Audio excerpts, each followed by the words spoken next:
السلام عليكم ورحمة الله وبركاته متابعينا الكرام. تلحقني بزاف تعليقات كيفية التعامل مع الطيور في وقت البرد.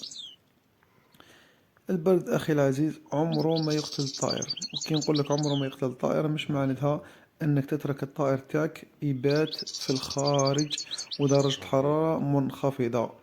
العدو الأول للطائر وهو التيارات الهوائية.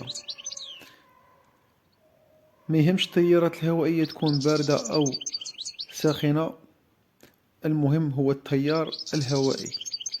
أي نوع من التيارات الهوائية هو السبب الرئيسي لأمراض الطيور.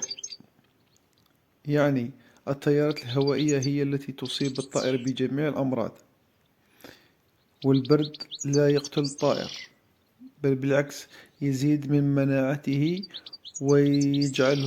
ويجعل صحته جيدة.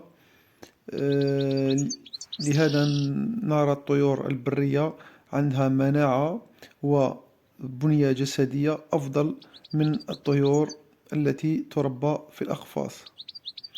هذا كان موضوعنا تاع هذا الفيديو. نتمنى أي واحد عنده سؤال يتركه في التعليقات ونحاول نجاوب عليه إن شاء الله. سلام.